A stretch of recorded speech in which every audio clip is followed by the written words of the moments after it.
11 তারিখ থাকতেছে এবং হচ্ছে যে টাইম কয়টায়, তোমাদেরকে টাইম কয়টায় বলা হয়েছে? 12টায়, 1টায়, কয়টায় বলা হয়েছে?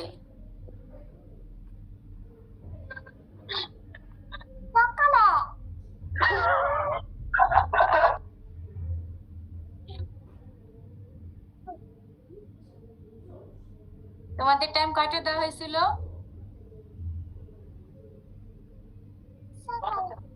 দুপুরে বলছিলেন 1:15-র দিকে, 1:30 থেকে, তবে 1:15 হলে ভালো হবে। এরকম প্রত্যেকটাতে সেম টাইম মিলবে। আচ্ছা, দুপুরে দুপুরে তোমরা হচ্ছে যে মানে হ্যাঁ 1:15 পরে আর কি। হ্যাঁ, যে কোনো একটা সত্যি কথা বলো। রুম খালি আছে তো ওই সময়ে তোমাদের হচ্ছে যে হ্যাঁ আমার ক্লাস তো 1:30 থেকে শুরু হওয়ার কথা, সেই হিসেবে আর কি 1:15-তে বলেছিলাম। এন কোশ্চেন বলে কোন অরবিট হয় আমাদের? সবাইকে আমার কথা শোনা যাচ্ছে, শুনতে পাচ্ছ? অরবিট মানে প্রধান শক্তিস্তর কোনটা?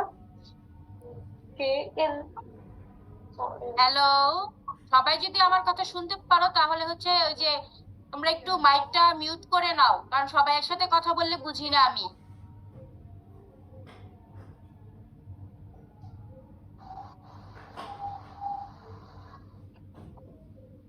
আচ্ছা শোনো, তোমাদের পরীক্ষার টাইম হচ্ছে যে তাহলে যদি 1:15 বলে থাকি 1:15টাই বা 15 মিনিট পরে 1:30 থেকে শুরু করলাম, ঠিক আছে?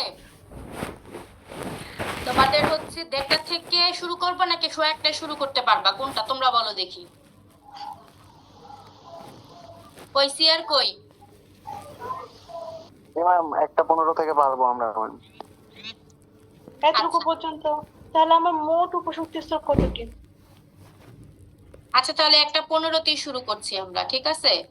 এখন হচ্ছে যে ইনকোর্স পরীক্ষার হচ্ছে যে আজকে ক্লাসটা হচ্ছে মেইনলি আমি তোমাদের সেদিন, সবাই কি স্লাইড পেয়েছো? আমি কিন্তু স্লাইড দিয়ে দিয়েছি, সবাই কি স্লাইড পেয়েছো? জি ম্যাম, পেয়েছি। আচ্ছা, স্লাইডে তোমাদের ইনকোর্স সিলেবাস পুরোটা কভার করা আছে। আজকে ক্লাসটা মেইনলি আমি নিচ্ছি যে তোমাদের ইনকোর্সের যে সিলেবাস আছে এর মধ্যে কারো কোনো প্রবলেম আছে কিনা সেটা জিজ্ঞাসা করার জন্য। যদি কোনো প্রবলেম না থাকে তাহলে হচ্ছে আমরা নতুন পড়াতে যাব, আর যদি প্রবলেম থাকে তাহলে সেগুলো বলো।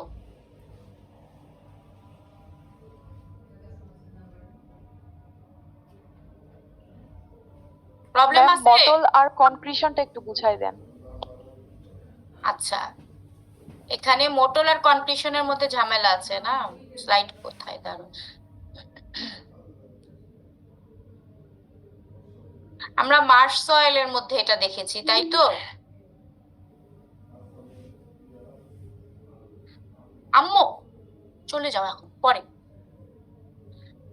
ওয়াটারলক সয়েলে এসে এখানে আমরা দেখেছিলাম যে হচ্ছে যে একটা মোটল জোন থাকে এবং এখানে কনক্রিশন তৈরি হয়, এই কথাটা বলা হয়েছিল, ঠিক আছে? তাহলে হচ্ছে যে কনক্রিশন কখন হয় আর মোটল কখন হয়? আমি বলছিলাম যে এই ছবি দেখায় যখন তোমাদের ক্লাসে দেখাইছিলাম তখন বলছিলাম যে এরকম গোল গোল ছোট ছোট ফুটকির মতো দানার মতো যে জিনিসটা হয় সেটাকেই হচ্ছে মোটল বলা হয়, সাধারণত কি রেডিশ ব্রাউন কালারের হয়ে থাকে।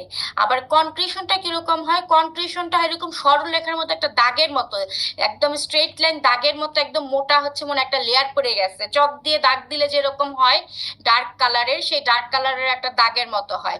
তো সেই রকম হচ্ছে যে দেখতে যেটা, সেটাকে হচ্ছে যে কনক্রিশন বলা হয়। তো মোটলটা হচ্ছে অনেকটা হচ্ছে যে উপরে ফুলে ওঠা হচ্ছে বুদবুদের মতো, আর কনক্রিশনটা সমান প্লেন থাকে এবং হচ্ছে যে একটা হচ্ছে স্ট্রিক বা দাগের মতো মনে হয়।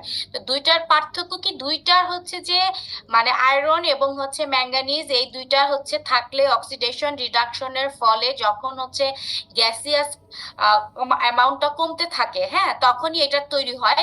তো এখানে বলা হয়েছে যে যে ডিফিউশন রেট, অক্সিজেন যখন সয়েলের এক জায়গা থেকে আরেক জায়গায় পাস হচ্ছে, যখন ডিফিউশন রেটটা স্লো থাকে তখন হচ্ছে যে আয়রন ম্যাঙ্গানিজ জমা পড়ে যেই কালারটা তৈরি করে হচ্ছে বুদবুদের মতো, সেটাকে হচ্ছে মোটল বলে। আর যখন ডিফিউশন রেট ফাস্ট থাকে তখন হচ্ছে যে এই যে চকের দাগের মতো যে লেয়ারটা তৈরি হয় সেটাকে কনক্রিশন বলে। এই হচ্ছে মোটল আর কনক্রিশন। ক্লিয়ার হয়েছে মোটল কনক্রিশন? জি ম্যাম।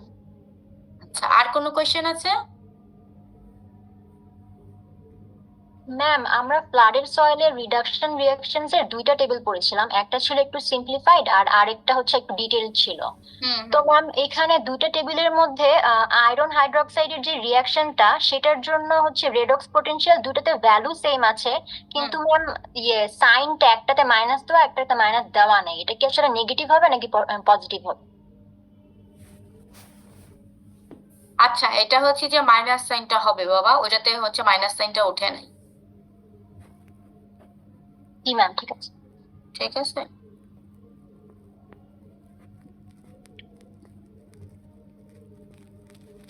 আচ্ছা, তোমাদের রেডক্স পটেনশিয়ালের এখানে ভ্যালুগুলো আমি ঠিক করে দিয়েছিলাম।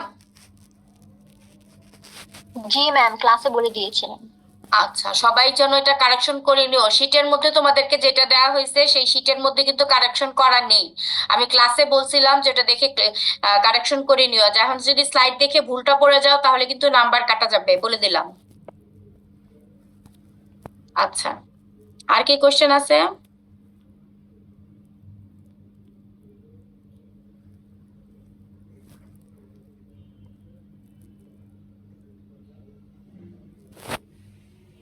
ম্যাম, ওয়াটার লগিং এর জন্য কনসিকোয়েন্স কোন বুলেট দুইটা হবে আর ইনস্ট্যান্ট ইফেক্ট কি হবে? এটা যদি আরেকবার একটু বলতেন। দাঁড়াও দেখি কোথায়।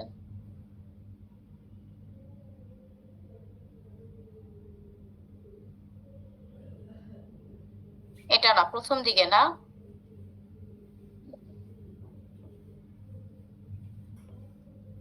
ম্যাম, সাব অ্যাকুয়াটিক সয়েলের পরের স্লাইডটাতে ছিল। হ্যাঁ হ্যাঁ, এই যে কি কোশ্চেনটা কি ছিল বলো তো বাবা।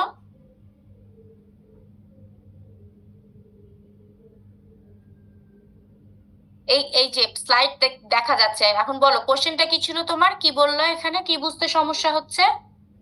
ম্যাম, কনসিকোয়েন্স তো বলেছিলেন যে লং টার্ম ইফেক্ট হবে, আর ইনস্ট্যান্ট বলেছিলেন যে ওয়াটার যখন এন্টার করবে তখন কি হবে। তাহলে এখান থেকে কোন বুলেটটা হচ্ছে কনসিকোয়েন্স হবে আর কোনটা ইনস্ট্যান্ট ইফেক্ট হবে? আচ্ছা, এখানে বলি, instant effect of water logging যখন আমরা বলতেছি ইনস্ট্যান্টলি কি চেঞ্জ হচ্ছে, এখানে যে জিনিসগুলো বলা হয়েছে 1 2 3 4, ঠিক আছে, প্রত্যেকটা প্রসেসই কিন্তু ইনস্ট্যান্ট চেঞ্জ শুরু হচ্ছে। এগুলো হচ্ছে যে লং টার্ম চেঞ্জ কখন হচ্ছে, লং টার্ম চেঞ্জ হচ্ছে যে যখন হচ্ছে যে এই যে ফার্মেন্টেশন, বিশেষ করে 4 নম্বর প্রসেসটা শুধু বলেছি, যে প্রথমে কিন্তু ইনস্ট্যান্টলি ফার্মেন্টেশন প্রসেস স্টার্ট হয় না, কিন্তু 1 2 3 এই যেগুলো যেগুলো বলা হয়েছে, যে সয়েল স্ট্রাকচারের চেঞ্জ বা হচ্ছে root zone aerobic to anaerobic change, oxidise system to reduce system change, এগুলো কিন্তু হচ্ছে যে ইনস্ট্যান্ট চেঞ্জ। শুধু লাস্টের এই যে 4 নম্বর প্রসেস যেটা, যে কনসিকোয়েন্সেস অফ ওয়াটার লগিং বা লং টার্ম এফেক্ট যেগুলো, সেটা হচ্ছে কি ফার্মেন্টেশন প্রসেস। আমি বলেছিলাম কোশ্চেন দুইভাবে আসতে পারে, একটা হচ্ছে instant effect of water logging একটা আসতে পারে, আরেকটা আসতে পারে কনসিকোয়েন্স। কনসিকোয়েন্স যদি আসে তখন তোমার 1 2 3 4 চারটা পয়েন্টই আমরা দিব, আর যদি ইনস্ট্যান্ট এফেক্ট বলে তাহলে 1 2 3 তিনটা পয়েন্ট দিব, 4 নম্বর পয়েন্ট লাগবে না, কারণ এটা হচ্ছে লং টার্মের জন্য হচ্ছে। বুঝা গেছে? জি ম্যাম, বুঝতে পেরেছি।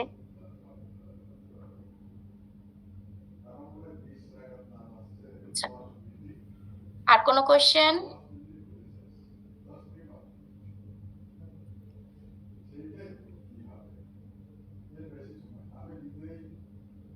তোমাদের এই উইকে তো আমার পরীক্ষার পরে আর কোনো পরীক্ষা নেই, পরীক্ষা আছে ইনকোর্স পরীক্ষা? না ম্যাম। আর তোমরা রোজার মধ্যে কয়টা ইনকোর্স দিয়েছো? আমার পরীক্ষার আগে কোনো ইনকোর্স দিয়েছো? জি না ম্যাম। তাহলে তো তোমাদের আমার মতে একদম অনেক সময় পাওয়া গেছে, এমন কোনো কারণ নাই তোমরা যে সেদিন সিআর আমার কাছে গেছিলা যে ম্যাডাম আমরা ইনকোর্স পরীক্ষাটা ঈদের পরে দেই, সে কারণটা তো বুঝলাম না, আমি তো অনেক আগে পড়াই দিছি। ম্যাম, হ্যাঁ বলো। আমাদের ম্যাম, ম্যাম আমরা 11 তারিখে জসিম স্যারের পরীক্ষা ছিল, তো ওইটা একটু আর কি পেছানো হয়েছে, ঈদের পর নিছিলাম, তো ওইটার পড়ার জন্য ম্যাম আসলে পড়া শুরু করা হয় নাই। কোনটার কথা বলতেছো? 11 তারিখে তো আমার এক- ও না ম্যাম, 11 তারিখে না ম্যাম, সরি 6 তারিখে জসিম স্যারের পরীক্ষা ছিল। কোন 6 তারিখে জসিম স্যারের পরীক্ষা? আমি বুঝলাম না, ফাইনাল পরীক্ষা তো না, ইনকোর্স পরীক্ষার কথা বলতেছো না? জি ম্যাম। ইনকোর্স পরীক্ষা কি মানে এই মাসের যে রোজার মাসের 6 তারিখে, এই মার্চের 6 তারিখে ছিল, সেটা বলতেছো? জি ম্যাম, ওইটা কিভাবে? হচ্ছে ম্যাম পরে মার্চের 6 হলে মানে গতকালকে ছিল? জি ম্যাম। ওইটা চেঞ্জ করছো সেটা বলতেছো? জি ম্যাম, ওইটাই। আচ্ছা, ঠিক আছে। শোনো, এখন হচ্ছে যে আমি যে জন্য বললাম হচ্ছে আমার 11 তারিখে পরীক্ষার ডেট তো আমি অনেক আগে দিচ্ছি, আমি তোমাদের বলছি আমি সবসময় ক্লাসে ঢুকে প্রথম দিনই, কোনো স্যাররা প্রথম দিন ক্লাসে ঢুকে সিলেবাস পড়ার পরে প্রবাবল ডেট দেয় না ইন কোর্সের। আমি ঢুকে প্রবাবল ডেট দেই যাতে অন্য স্যারদের সাথে আমার ডেটের কোনো ক্ল্যাশ না হয়। তোমাদেরকে অনেক আগের থেকে মেন্টালি প্রিপেয়ার হতে বলি যে কত তারিখে পরীক্ষা হবে, কাজে প্রতিদিন ক্লাসে যা পড়াচ্ছি একটু হলেও পড়াশোনা করো, খাতাপত্র উল্টাও, তাই না? এখন হচ্ছে যে আমারটা কবে হবে, কতটুকু সিলেবাস প্রথম দিন যখন বলে দেই, তারপরে এই যে মানে একটা অবান্তর কথাবার্তা বলা যে হচ্ছে ম্যাডাম পরীক্ষা পিছান, এমন কোনো প্রবলেম হচ্ছিল না তোমাদের? যে যে বিশাল একটা প্রবলেম হয়ে গেছে ম্যাডাম, যে দেশব্যাপী হচ্ছে স্ট্রাইক চলতেছে পরিবহন, আমরা কেউ আসতে পারবো না, পরীক্ষা কিভাবে দিব? এইটা একটা যৌক্তিক কথা। এই টাইপের যদি কোনো কজ থাকে, এই টাইপের কজ ছাড়া আর কোনো কজ নেই পরীক্ষার পিছানোর, তাই না? তোমাদের পরীক্ষা, তোমাদের আর তোমরা নিজেরাও জানো তোমাদের আরো অনেকগুলি পরীক্ষা বাকি আছে। এই পরীক্ষাগুলি তোমাদের দিতে হবে, এখন দাও, ঈদের পরে দাও, তোমাদের পরীক্ষা দিতেই হবে। তাহলে হচ্ছে পিছিয়ে লাভ কি? কোনো লাভ নেই। তার চাইতে এখন পড়ে পরীক্ষা দিয়ে ফেলো। এর মধ্যে তোমাদের যেহেতু আমি যা বুঝলাম আমার আগেও আর পরীক্ষা নেই, আমার পরেও ইন কোর্সের কোনো পরীক্ষা নেই, একটা পরীক্ষা পুরা মাসে, এত লাক্সারি আর পাবা না। ঈদের পরে যখন শুরু হবে 1 সপ্তাহে 2টা করে পরীক্ষা থাকবে, বৃহস্পতিবার রবিবার করে, তখন কি করবা? কাজে হচ্ছে যে ওইটার কথা বাদ দাও, এখন তোমাদের নিজেদের দেখো যে সবাইকে ইভেন আমি স্লাইডও দিয়ে দিয়েছি পড়ার সুবিধার জন্য, যে পড়ো, পড়ে দেখো তোমাদের কোথাও বুঝতে কোনো সমস্যা আছে কিনা, সেটা থাকলে আজকে ডিসকাস করব। আর যদি সমস্যা না থাকে তাহলে একটু নতুন পড়ায় যাব। আর তার আগে একটু বলে নেই, তোমাদের হচ্ছে যে ইনকোর্সের সাজেশনও দিয়ে দিচ্ছি, তারপরেও যদি পড়া না হয় আর কিছু করা যাবে না। সাজেশনের মধ্যে আমি 2টা কোশ্চেন আমি বলেই দিতেছি কোথা থেকে দেবো। এই যে একটু আগে যেটা বললা রিডাকশন সিকোয়েন্স, এই যে বড় রিডাকশন সিকোয়েন্স এবং হচ্ছে ছোট একটা দেওয়া হয়েছে, এই 2টা থেকে একটা পরীক্ষায় মাস্ট আসবে ইন কোর্সে। আর আরেকটা হচ্ছে তোমরা যেটা বললা একটু আগে যে ওয়াটারলক সয়েল, তারপরে হচ্ছে যে মোটরস কনক্রিশনের কথা যেটা বললা, এই সাবমার সয়েলের যে টাইপ, এই যে চারটা টাইপ আছে, এই 4টা টাইপ থেকে একটা কোশ্চেন পরীক্ষায় অবশ্যই আসবে। 2টা কোশ্চেন অলরেডি বলে দিছি। আর কিছু বলার আছে কারো? কোনো কোশ্চেন থাকলে করো, না Ma'am, হ্যাঁ বলো। ma'am, relationship between soil properties and peak specific conductance of the soil solution. এই টেবিলটা কি লাগবে? টেবিল দেওয়া আছে যে এটা, এই টেবিলটার কথা বলতেছো? জি ম্যাম। এটা না, এটা তো ইনকিউবেশন টেবিল, সরি। না ম্যাম, আরেকটা টেবিল ছিল।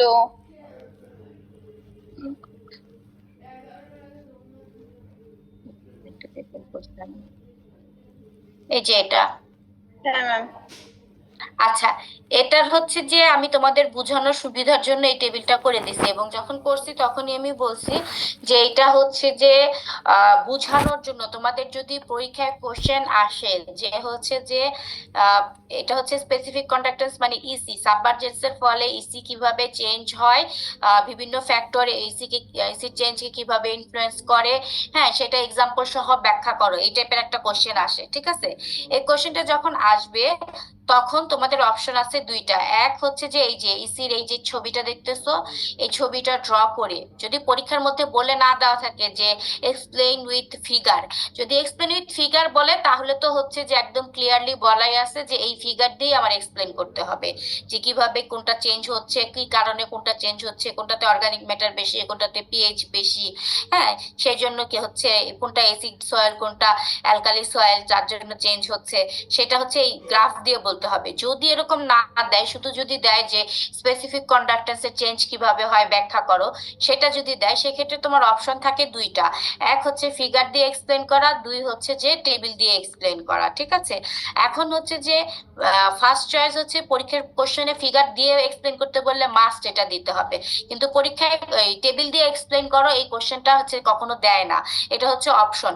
কাজে তোমরা ইচ্ছা করলে এই টেবিলটা নাও শিখতে পারো, কিন্তু হচ্ছে এইসব দেওয়া হয়েছে এই কারণ হচ্ছে এই টেবিলটা হচ্ছে ওই ফিগারটার সাথে সিনোনিমাস, একই জিনিস। এই জিনিসটা হচ্ছে এক্সপ্লেনেশনের জন্য। এখানে তো এই যে অর্গানিক ম্যাটার পার্সেন্টেজ কত, ক্যালসিয়াম ম্যাগনেসিয়াম আয়রন কন্টেন্ট কত, তারপর তোমার পিএইচ কত, এই জিনিসগুলো হচ্ছে যে এখানে উল্লেখ করা নাই, ঠিক আছে? এখানে যেমন এই টেবিলটাতে উল্লেখ করে এটা দেওয়া হয়েছে। কাজেই হচ্ছে যে তোমরা যদি মনে করো ম্যাডাম আমি এত মনে রাখতে পারবো না, আমি টেবিল শিখবো না, ওকে ফাইন, টেবিল শিখো না, তুমি গ্রাফ শিখো, আমার কোনো সমস্যা নেই, ঠিক আছে?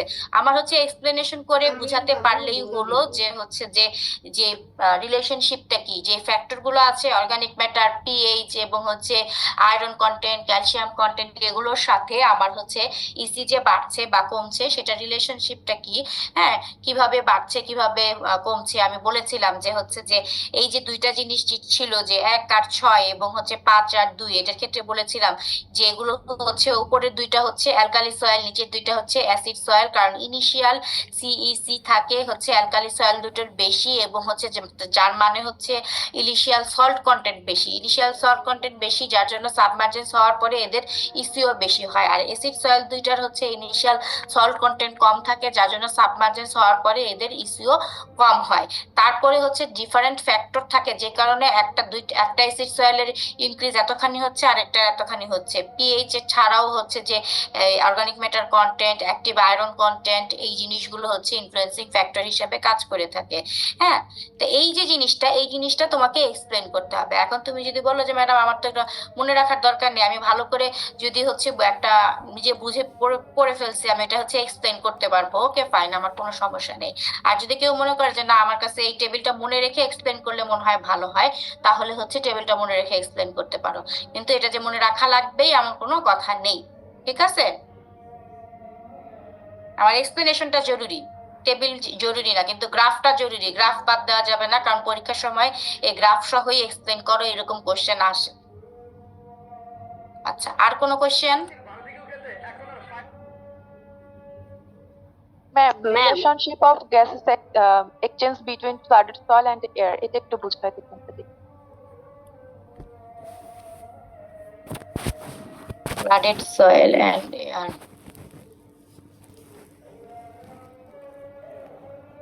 আচ্ছা, এখানে যেটা বলা হয়েছে সেটা হচ্ছে যে ওই যে যখন হচ্ছে সাবমার্জেন্স শুরু হয়, সাবমার্জেন্স শুরু হওয়ার পরে আমাদের হচ্ছে যে সয়েল যে এয়ার আছে এবং হচ্ছে অ্যাটমসফিয়ারিক যে এয়ার আছে, ইন জেনারেল যখন হচ্ছে যে আমাদের হচ্ছে নর্মাল কন্ডিশন থাকে, তখন এই যে সয়েলের যে এই ছবিটা যেটা দেখা হয়েছে, যেটাকে প্রাইমারি স্টেজ বলা হচ্ছে, ঠিক আছে?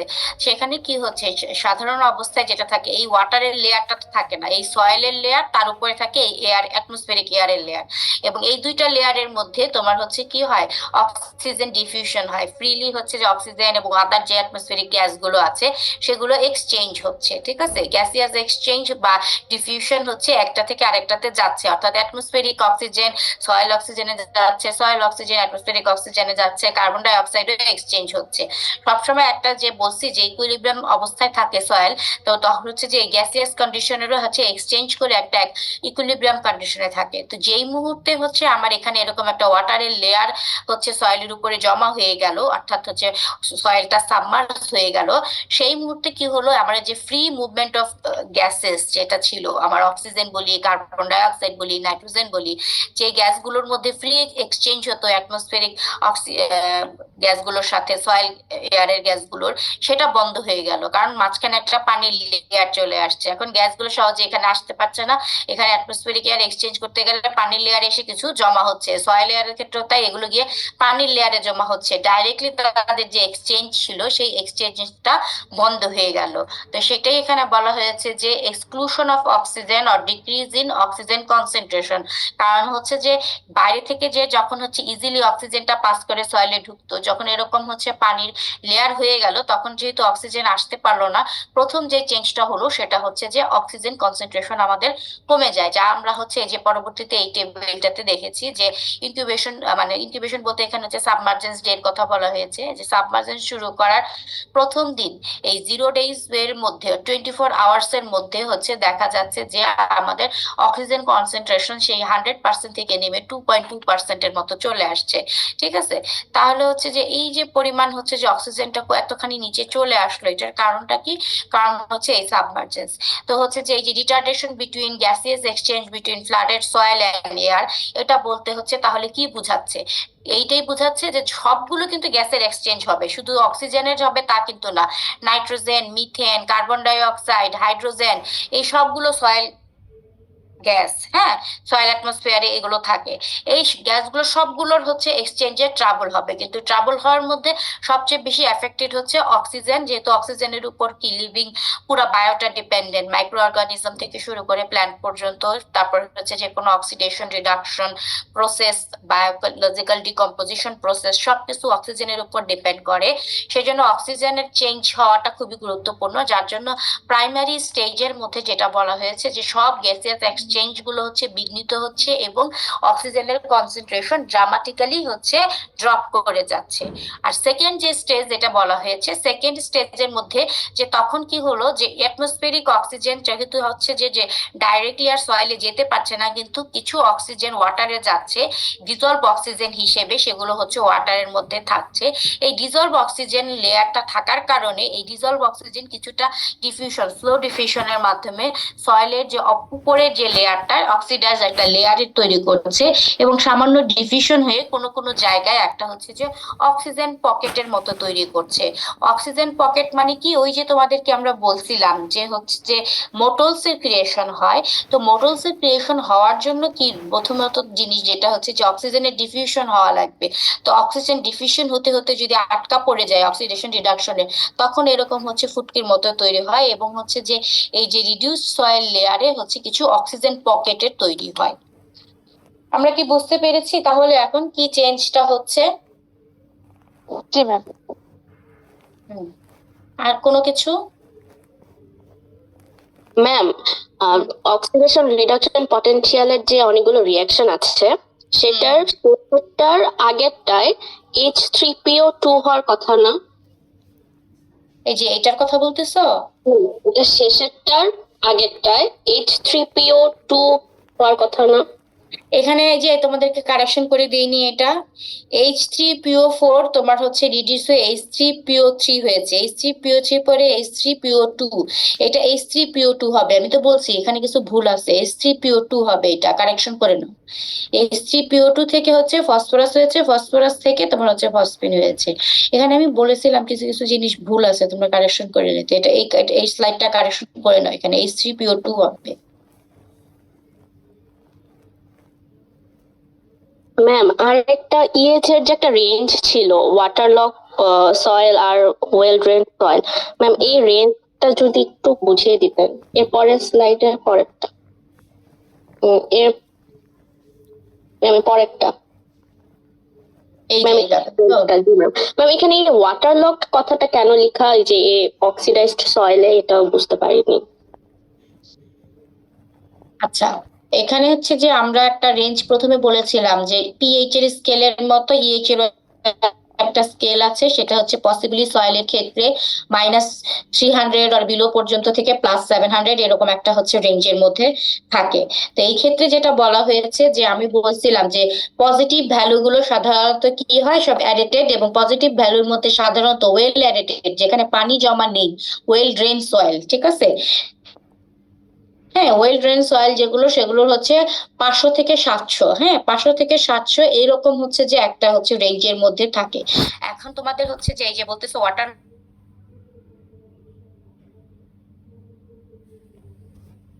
সয়েল, এই লেখাটা এটা একটু ভুল উঠে গেছে বলতে হচ্ছে যে একটু বুঝাচ্ছি, সবাই একটু খেয়াল করো, ভালো একটা কোয়েশ্চেন ধরছে। ওয়াটারলক সয়েলের একটা ডেফিনেশন আছে। ডেফিনেশনটা কি? ডেফিনেশনটা হচ্ছে বছরের কিছু সময় এটাতে পানি জলমগ্ন থাকবে, সারা বছর না। তো আমি যখন অ্যারেটেড সয়েল বলতেছি, অ্যারেটেড সয়েল চোখ বন্ধ করে 500 থেকে 700 বা 300 পর্যন্ত থাকতে পারে, কিন্তু হচ্ছে যখন হচ্ছে যে এর চেয়ে নিচে নামবে না অ্যারেটেড সয়েল যেটা। কিন্তু ওয়াটারলক সয়েল যে, সেটাকে আমি চোখ বন্ধ করেই হচ্ছে যে তোমার হচ্ছে এই -200 বা +200 থেকে -200 এটা বলতে পারি না। কেন বলতে পারি না? কারণ হচ্ছে বছরের একটা সময় এটা পুরো ওয়েল ড্রেন অবস্থায় থাকে, ঠিক আছে। যখন সে ওয়েল ড্রেন অবস্থায় থাকবে থাকবে তখন হচ্ছে তার রেঞ্জ হচ্ছে 500 থেকে 700 হতে পারে ড্রাই কন্ডিশনে, ঠিক আছে। আবার যখন মনসুন পিরিয়ড আসলো, যখন পানি জমা শুরু হলো, তখন তার কি হলো রেঞ্জ, তখন রেঞ্জ হচ্ছে যে তোমার হচ্ছে এই 200 থেকে -300 পর্যন্ত নেমে গেছে। তাই হচ্ছে যে ওয়াটারলক সয়েলের রেঞ্জ আসলে যেমন অ্যারেটেড সয়েলের রেঞ্জটা যেরকম ছোট, ওয়াটারলক সয়েলের রেঞ্জটা আসলে ছোট না। এই পুরাটাই হচ্ছে আমার ওয়াটারলক সয়েলের রেঞ্জ। সে এক সময় বছরের একটা সময় হচ্ছে যে এরকম বিশাল অবস্থায় হচ্ছে পজিটিভ ভ্যালু নিয়ে থাকতে পারে, আবার যখন পানি জমা শুরু করে তখন আবার এরকম নেগেটিভ ভ্যালু নিয়ে থাকতে পারে। এই কথাটা একটু উপরে উঠে গেছে আর কি। এই সম্পূর্ণ স্কেলের হচ্ছে ওয়াটারলক সয়েলটা হচ্ছে সম্পূর্ণ স্কেল জুড়েই থাকতে পারে, সেটাই বোঝানো হয়েছে। আর যতই হচ্ছে নিচের দিকে নামে তত হচ্ছে যে অক্সিজেন কনসেন্ট্রেশন কমতে থাকে।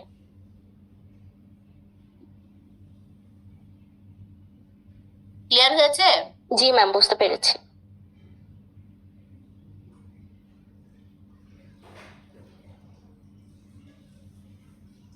আর কোনো কোশ্চেন? ম্যাম আমাদের ট্রু ফলসে কি ট্রুরও জাস্টিফিকেশন দেয়া লাগবে নাকি শুধু ফলসের জাস্টিফিকেশন দিব? ট্রু ফলস দুইটারই দেওয়া লাগবে বাবা। ফলস মাস্ট, ফলস তো হচ্ছে অবশ্যই দেওয়া লাগবে, ট্রুও দেওয়া লাগবে। কিছু কিছু ট্রু হচ্ছে যে তোমার কিছু কজ, এখন হচ্ছে যে তোমাকে আমি বললাম যে কি হয়েছে, যেমন ধরে যে এখানে কি দেওয়া হয়েছে যে neutral two slightly alkaline সয়েলের pH regulated by calcium carbonate carbon die oxide water complex. এটা কি ট্রু না ফলস? এটা ট্রু তোমার হচ্ছে যে যদি স্টেটমেন্ট হয় তাহলে হচ্ছে যে ট্রুর কারণটা কি, তখন কারণটা হচ্ছে যে কি, যে নিউট্রাল টু অ্যালকালাইন সয়েল হচ্ছে যে dominated by calcium carbonate and carbon dioxide. এই হচ্ছে আমার ট্রু জাস্টিফিকেশন, ঠিক আছে? জি ম্যাম। আর শর্ট কোশ্চেন কয়টা আসবে? শর্ট কোশ্চেন কয়টা আসবে সেটা তো বাবা বলা যাচ্ছে না, খুব বেশি না, ধরো 5 নাম্বারের শর্ট কোশ্চেন আসবে, 5 নাম্বার 4 নাম্বার এরকম, বেশি আসবে না, 4-5 নাম্বারের শর্ট কোশ্চেন আসবে, ঠিক আছে। আর বাকিগুলা শর্ট কোশ্চেন মানে কি ট্রু ফলস এর কথা বলতেছি, সরি, ট্রু ফলস হচ্ছে 4 বা 5 নাম্বারের আসতে পারে, হ্যাঁ। আর বাকিগুলা হচ্ছে যে তোমাদের নর্মাল যে কোশ্চেন যেগুলো আছে যেরকম আসে সেরকমই আসবে, মিলিয়ে রেঞ্জের মধ্যে, ঠিক আছে। কেমিস্ট্রিতে আমার তো আমি আগেই বলেছি যে খুব বেশি লেখা লাগে না, আমি যেটুকু চেয়েছি সেটুকু হচ্ছে ক্লিয়ারলি লিখলেই হবে, এবং তোমাদেরকে হেল্পের জন্য পুরো স্লাইডও দিয়ে দেওয়া হয়েছে, ঠিক আছে। এর চাইতে সহজ করে আর পড়ানোর কিছুই নাই, তোমাদের বুকস টুকস কিছুই দেওয়া হয় নাই যে বই দেখে পড়ে নিও, হ্যাঁ। তোমাদেরকে পুরো স্লাইডের বাইরে তো কোনো কোশ্চেন আসবে না, স্লাইডে যে যে পর্যন্ত দেওয়া হয়েছে এর মধ্যেই কোশ্চেন আসবে, এগুলোই হচ্ছে ভালো করে দেখে পড়ো। কি আর আজকে শুরু করব নতুন পড়া নাকি এই পর্যন্তই শেষ, কোনটা বলো? না ম্যাম, আজকে টাকার তোমাদের তো প্রতিদিনই থাকে, কয়দিন পরে বলবা ম্যাডাম হচ্ছে আর শরীর ভাল লাগতেছে না, রোজা অনেক দিন, আর ক্লাস করব না, ঠিক আছে। তোমাদের ইনকোর্স পরীক্ষা, আমি আর নতুন পড়া দিলাম না, এখন ইনকোর্সের পড়াই মাথায় ঢুকাও, ইনকোর্সের কোনো সমস্যা আছে কিনা সেটা দেখো আরেকবার। আমি তো সবগুলো স্লাইড দেখাচ্ছি, কোথাও যদি মনে হয় যে ম্যাডাম এই স্লাইডটা বুঝতেছি না, এই স্লাইডে সমস্যা আছে, তোমরা দেখো বলো, তারপর হচ্ছে আমি এখানে রেখে দিচ্ছি। ম্যাম আমাদের কোশ্চেনে কি শুধু গ্যাপ ফিলিং আসবে? হ্যাঁ, বুঝি নেই, আবার বলো।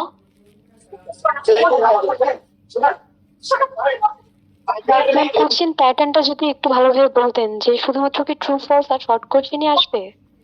না, বড় কোশ্চেনও আসবে, সব মিলানো আসবে। ধরো এখন তোমাকে বড় কোশ্চেন বলতে তোমাকে আমি বলে দিচ্ছি রিডক্স পোটেনশিয়ালের ওই যে রিডক্স অক্সিডেশন রিডাকশন সিকোয়েন্স, এই কোশ্চেনটা আসবে। এই কোশ্চেনটা তো বড় কোশ্চেন, এই কোশ্চেনের মার্কটা তোমার 5 নাম্বার হতে পারে আর 4 নাম্বার হতে পারে, হ্যাঁ, এরকম কোশ্চেন আসবে। আবার হচ্ছে যে এক নাম্বারের একটা কোশ্চেন হতে পারে যে মোটলস কি, কনক্রিশন কি, এরকম 1 নাম্বারের একটা কোশ্চেন হতে পারে। আবার হচ্ছে যে যেটা বললাম হচ্ছে যে এই যে সাবমার্জ সয়েলের টাইপস গুলো বিস্তারিত লিখো, এরকম হচ্ছে যে বড় কোশ্চেনও আসতে পারে, ঠিক আছে। কাজে হচ্ছে যে এটার কোনো নির্দিষ্ট ইয়া নেই যে হচ্ছে শুধু শর্ট কোশ্চেনই আসবে ম্যাডাম না বড় কোশ্চেন আসবে, দুইটা মিলানো আসবে, ঠিক আছে। শুধু শর্ট কোশ্চেন আসবে না, শুধু ব্রড কোশ্চেনও আসবে না, দুইটা মিলানো আসবে, ট্রু ফলস আসবে।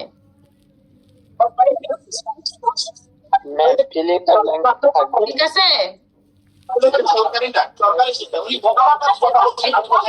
ওকে, তাহলে হচ্ছে তোমাদের মোটামুটি সিলেবাস আমি বলে দিচ্ছি। দুইটা কোশ্চেন কিন্তু অলরেডি বলে দিছি যেগুলো পরীক্ষায় আসবে, ট্রু ফলস আসবে বলে দিছি। শর্ট কোশ্চেন থাকবে, ব্রড কোশ্চেনও থাকবে, দুইটা মিলিয়ে থাকবে। কারণ ব্রড কোশ্চেন ওগুলো তোমাদের ফাইনাল পরীক্ষায় আসবে। ব্রড কোশ্চেন হচ্ছে যে বাদ দিলে তো হবে না, শর্ট কোশ্চেন যেগুলো দিব সেগুলো ইম্পর্টেন্ট।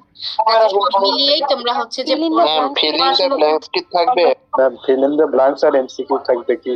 না, ফিল ইন দ্য ব্ল্যাঙ্কস বাদ দিয়ে দিচ্ছি, ফিল ইন দ্য ব্ল্যাঙ্কস দিচ্ছি না, এটা সেকেন্ড কোর্সে দিবে। Feel in the blanks ma'am এই যে ডিক্রিজ ইন রিডক্স পটেনশিয়াল এই গ্রাফটা একটু বলবেন ম্যাম? পটেনশিয়াল, আচ্ছা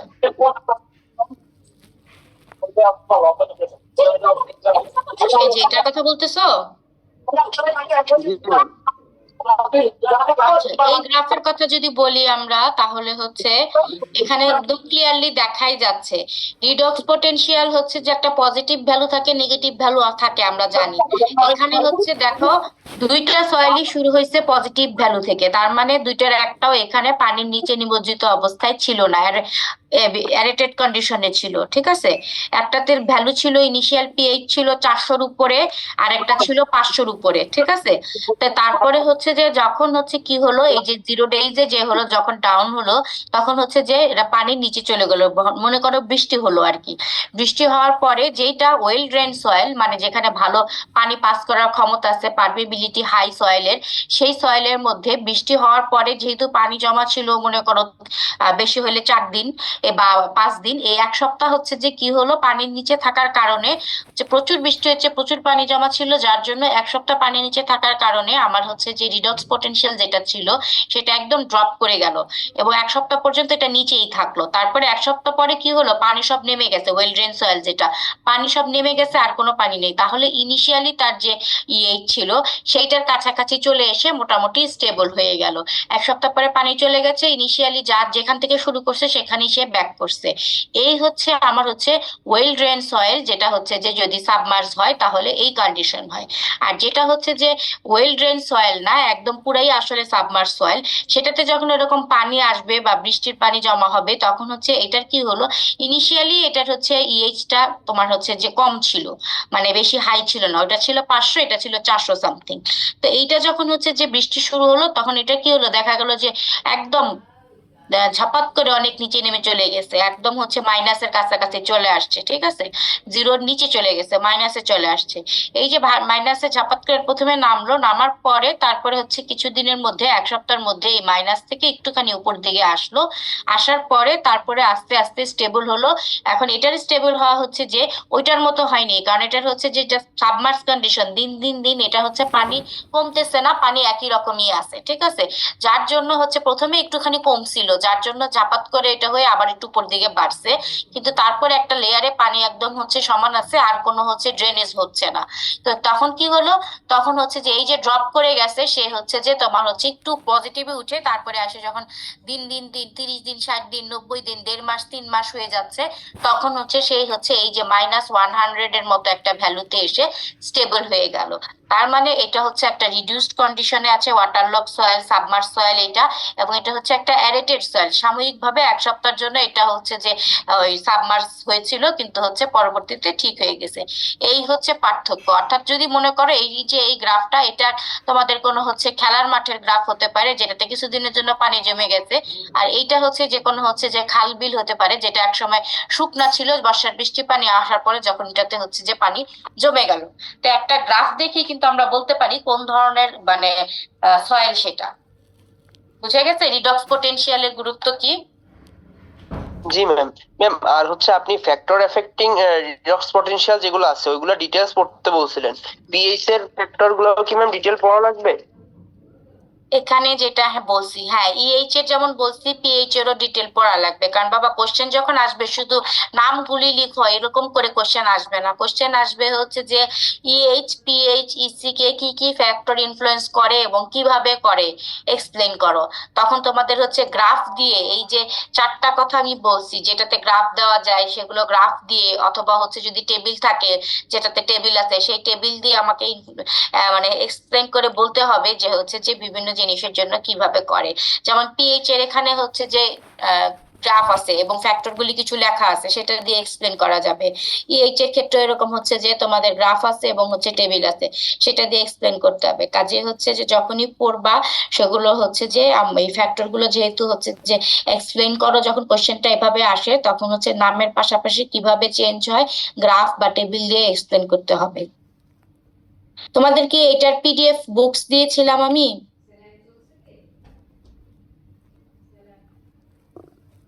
এই যে তোমাদের ইন কোর্সের সিলেবাসে যেটুকু আছে এটার কি কোনো পিডিএফ বুকস দিয়েছিলাম আমি তোমাদেরকে?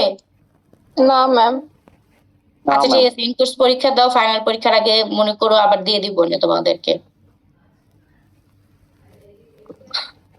আগে দেখি ইন কোর্স কত দূর পড়াশোনা করছো, তারপরে বুঝবো। তারপরে বই দিয়ে তো লাভ নেই, পড়বা না, যা ছিল তাই থাকবে, তো বই দিয়ে লাভ নেই। আর কোনো কোশ্চেন আছে?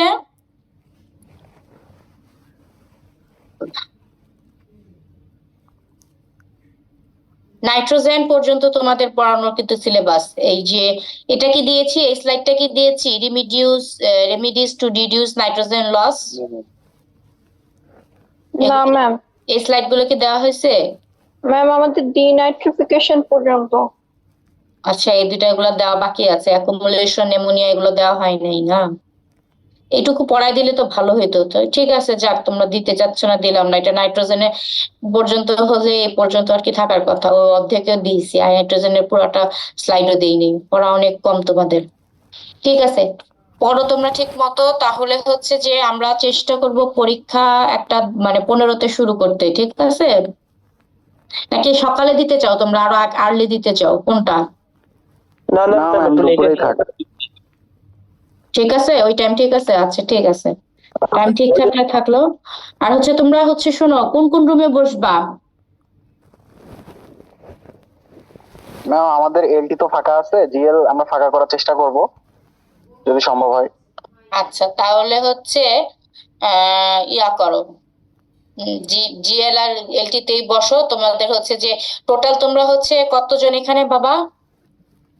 85 এক্সাম দিব। 85? আচ্ছা ঠিক আছে, তাহলে 56 জিএল এ বসে বাকিরা এই পাশে বসে যাও। রোল নাম্বারের সিরিয়াল অনুযায়ী বসবা, যাতে আমার ঝামেলা না হয়। ঠিক আছে? আচ্ছা ম্যাম। আচ্ছা ঠিক আছে, সবাই তাহলে ভালো থাকো। পরীক্ষার পরে তোমাদের যেহেতু পরীক্ষা মঙ্গলবার দিন, তার মধ্যে মঙ্গলবার দিনও তোমাদের কোনো ক্লাস নাই, তারপরে সপ্তাহে যদি ক্লাস থাকে তখন দেখা যাবে। ঠিক আছে?